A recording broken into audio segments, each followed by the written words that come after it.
Hi friends! Today I am talking all about emotional overeating, the differences between emotional hunger and physical hunger. And then I'm also going to talk to you about how there's 3 steps on how to actually break that emotional eating cycle. And emotional eating, first of all, before we even start, is really different than indulging because I think this goes without being said, but like if you want to indulge, if you really want some chocolate or a piece of cake or a cookie, and that's actually what you want, the idea is to really, really enjoy it and sit down and enjoy every bite and flavor and texture of the foods that you're eating.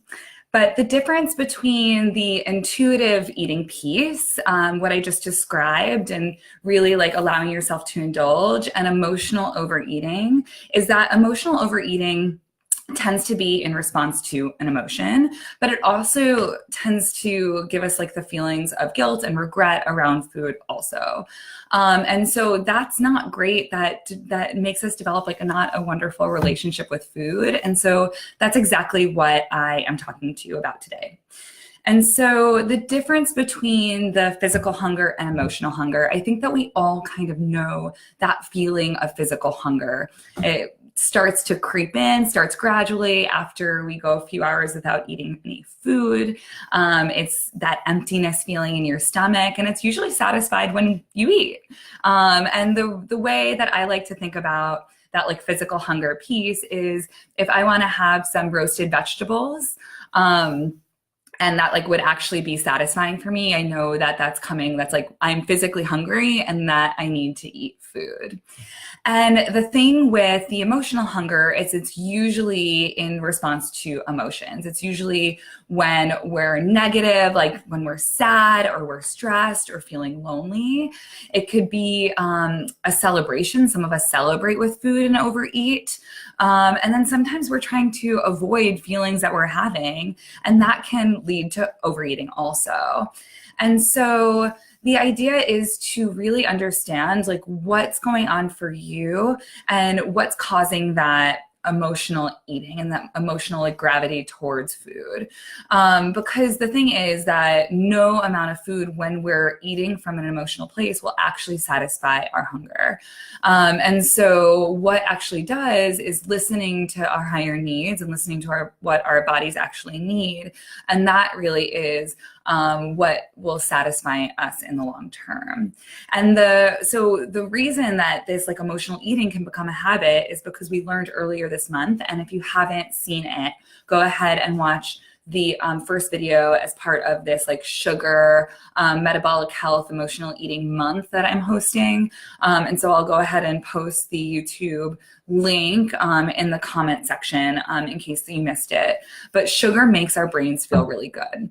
It signals a release of dopamine to our brain, which causes us to like feel motivated and rewarded. And so when we're upset and we eat sugar, and then our brains feel really good, it reinforces this habit.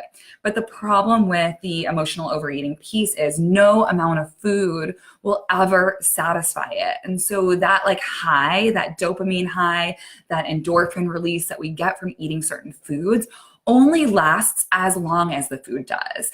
And so that's why it's really important to satisfy and feed that emotional part of ourselves so that you don't keep eating and eating and eating, because again, that develops a negative relationship to food, and then it starts affecting us physically and metabolically. And so how are some ways that you can overcome this?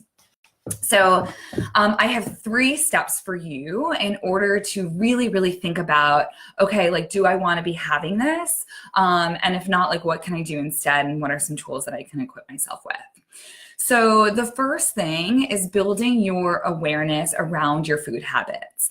And so if you feel like you're trapped in an emotional eating cycle, identify what story you're telling yourself. And this can come up as like a story. It can kind of maybe seem like an excuse sometimes, but what is that voice saying?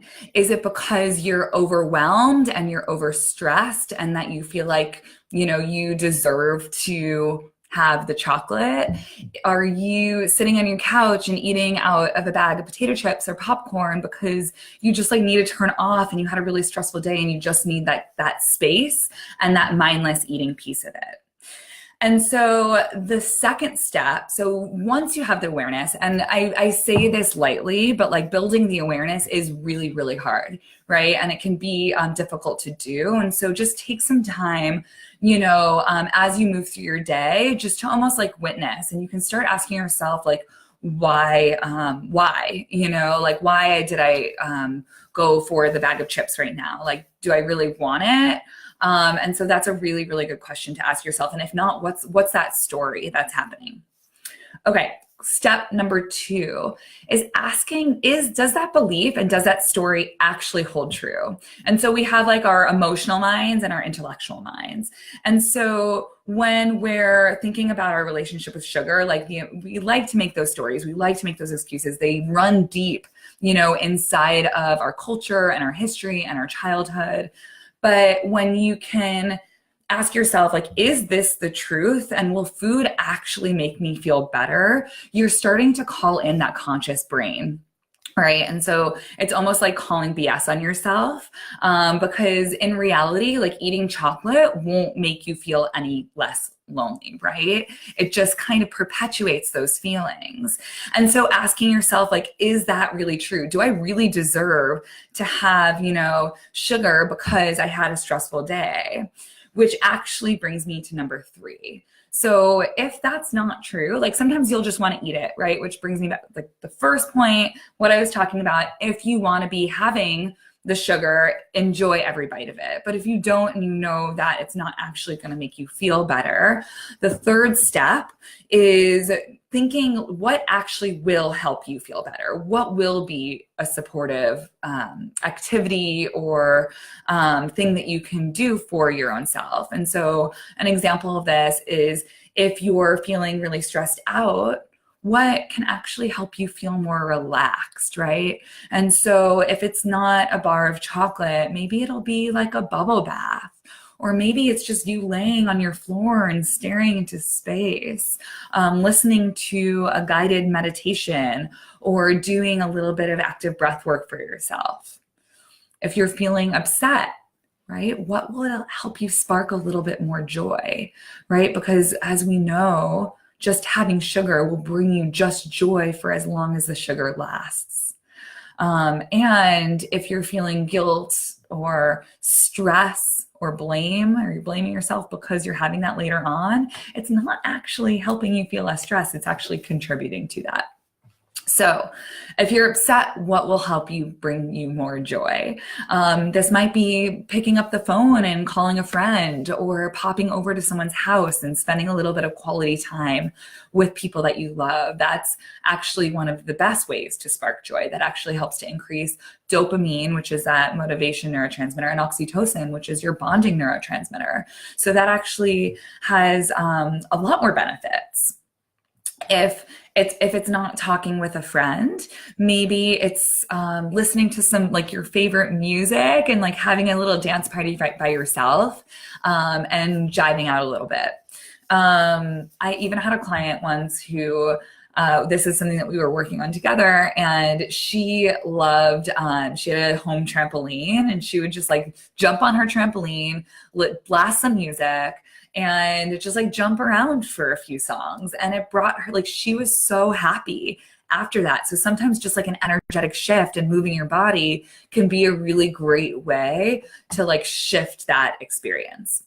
And so as a reminder, just to recap, those 3 steps when you feel like you're caught in the cycle, the way to break it is to, 1, identify the story that you're telling yourself.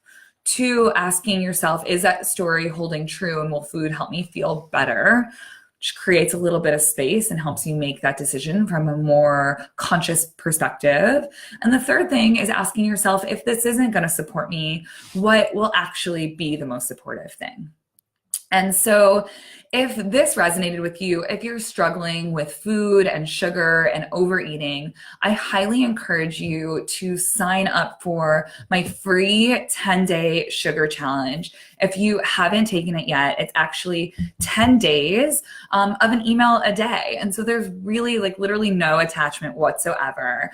But it's a way for me to impart some wisdom on you about like what certain foods do to our physical bodies, and then also how to think about food, how to shift that behavioral and emotional response to it as well.